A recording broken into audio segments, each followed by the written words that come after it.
Assalamualaikum warahmatullahi wabarakatuh. Salam sejahtera bagi kita semua. Shalom, Om Swastiastu, Namo Buddhaya, dan salam kebajikan. Pertama-tama kami dari kelompok 5. Kami beranggotakan 3 orang. Yang pertama ada Rizka Syukur, saya sendiri Kiki Fadilah, dan yang ketiga Saudara Ripai. Masuk pada subpoin pada kelompok 5. Yang pertama, drainase permukiman dan berwawasan lingkungan. Yang kedua, manfaat dan keuntungan drainase semuran. Yang ketiga, karakteristik drainase semuran. Yang keempat, debit banjir rencana. Dan yang kelima, bagaimana menentukan debit air. Langsung saja kita masuk pada poin pertama, yakni drainase permukiman dan berwawasan lingkungan.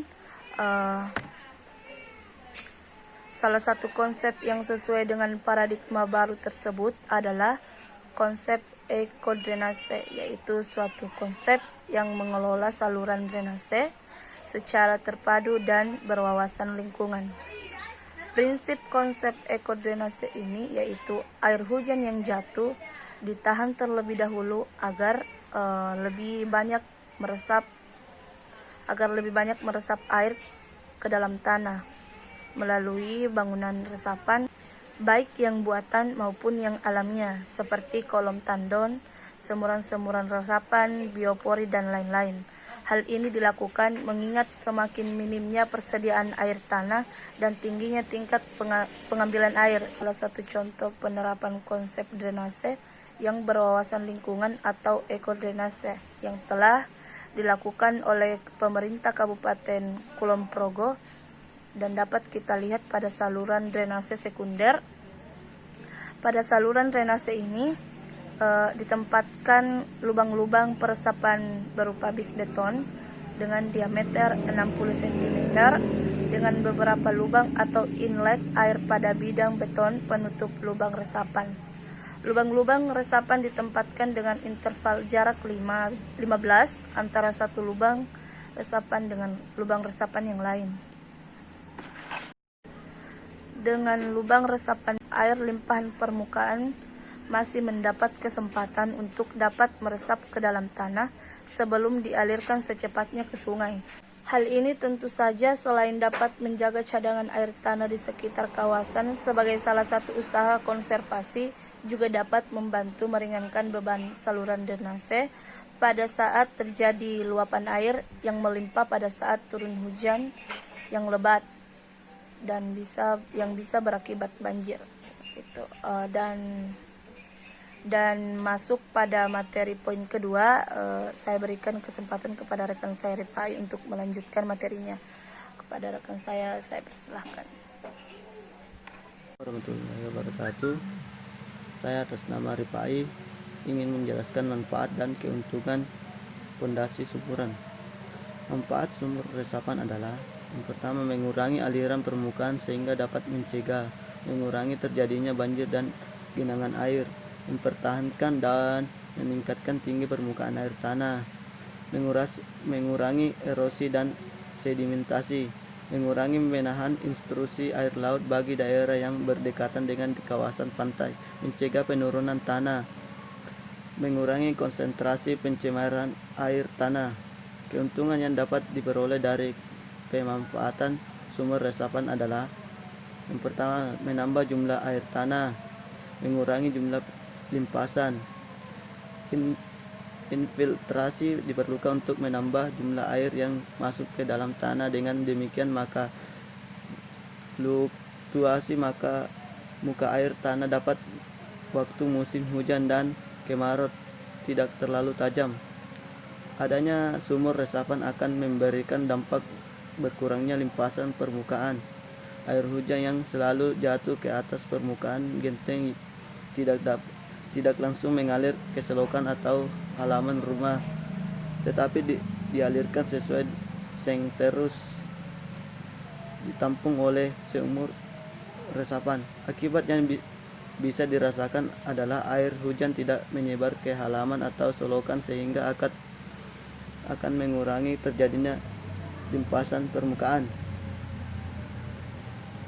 Karakteristik drainase.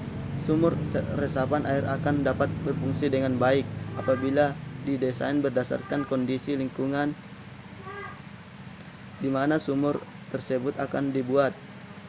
Desain sumur resapan air dalam hal ini meliputi bentuk, jenis, konstruksi, dan dimensi sumur resapan air.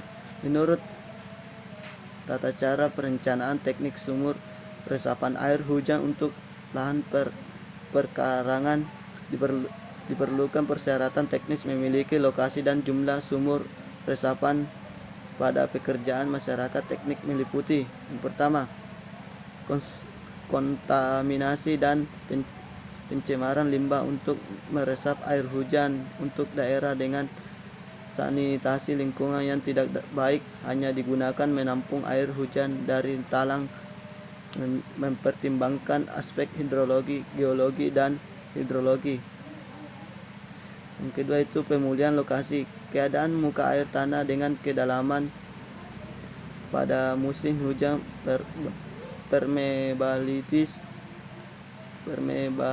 permeabilitas yang diperkembangkan 2 sampai 12,5 cm per jam. Jarak penempatan diperhitungkan dengan tangki septic tank 2 meter, resapan tangki septic tank, jubluk saluran air limbah 5 meter, sumur air bersih 2 meter.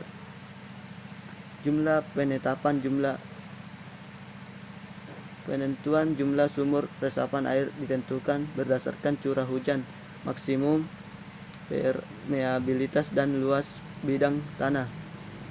Dalam mendesain dimensi konstruksi sumur resapan air untuk kawasan perumahan terdapat 3 parameter utama yang perlu diperhatikan, yaitu permeabilitas tanah, curah hujan, dan luas atap rumah, permukaan kedap air.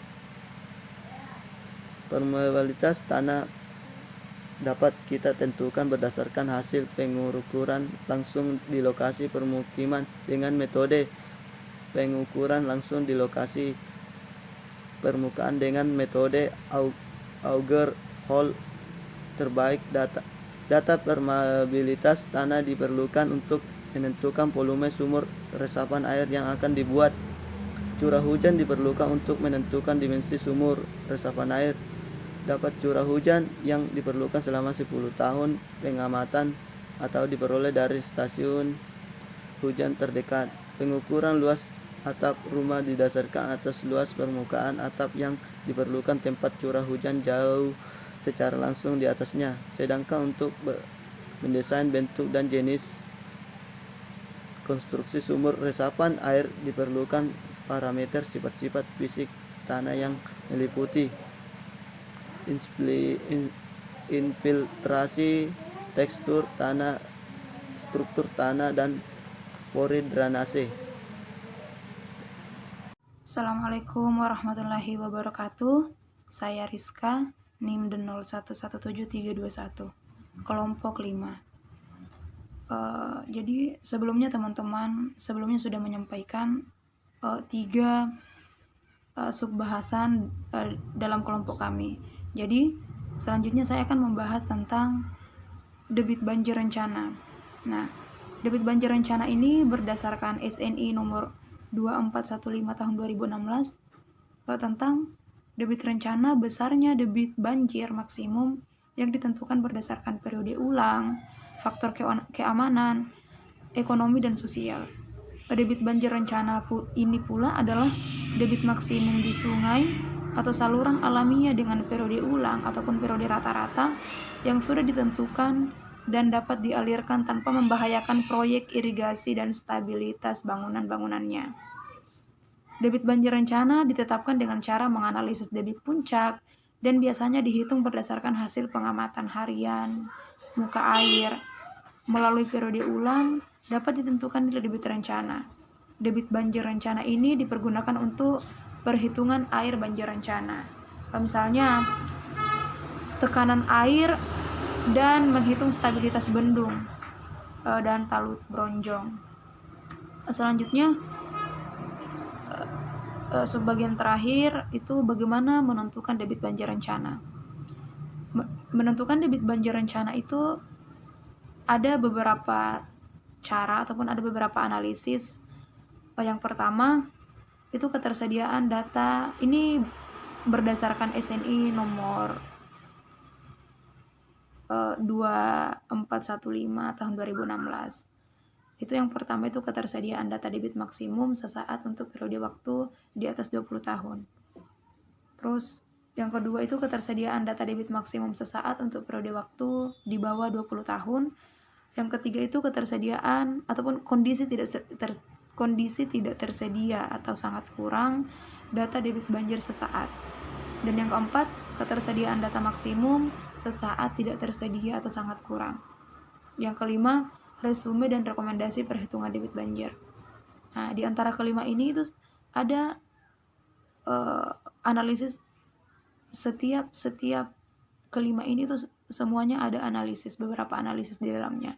Tapi di kelompok kami hanya ingin menjelaskan ataupun hanya ingin memaparkan di sub keempat itu ada ketersediaan data maksimum sesaat tidak tersedia ataupun sangat kurang. Ini pun ada beberapa analisis di sini, cuman kami hanya menyampaikan satu analisis saja ataupun satu metode saja, yaitu metode rasional praktis. Metode ini dapat menggambarkan hubungan antara debit limpasan dengan besar curah hujan secara praktis berlaku untuk luas das ataupun luas daerah aliran sungai sehingga sampai 5.000 hektar.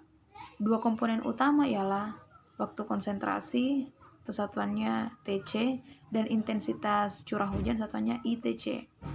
Dan persamaan yang digunakan adalah KP sama dengan 0,00278 dikali I kali C kali I kali A, di mana KP adalah debit puncak banjir dengan satuan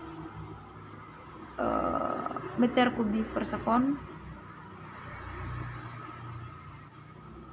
C adalah koefisien limpasan, I adalah intensitas hujan selama waktu konsentrasi, satuannya milimeter per jam, dan A adalah luas daerah aliran sungai, satuannya hektar.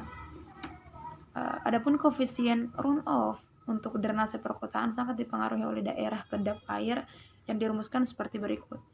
Itu C sama dengan 0,91 M ditambah dalam kurung 1 dikurang 1 M dikali C kali P, di mana CP adalah koefisien runoff untuk daerah yang tidak kedap air, sedangkan IM adalah rasio kedap air. Mungkin itu yang dapat kami sampaikan. Teman-teman bisa membuka, teman-teman bisa download SNI SNI 2415 ini tahun 2016. Karena referensinya kami di sini, karena debit banjir rencananya kami referensinya di SNI tersebut.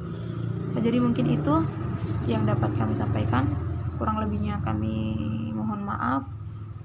Billahi taufik wal hidayah. Wassalamualaikum warahmatullahi wabarakatuh.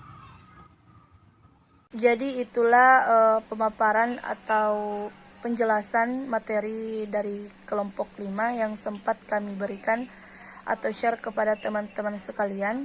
Lebih dan kurangnya mohon dimaafkan dan selamat beraktivitas. Wassalamualaikum warahmatullahi wabarakatuh.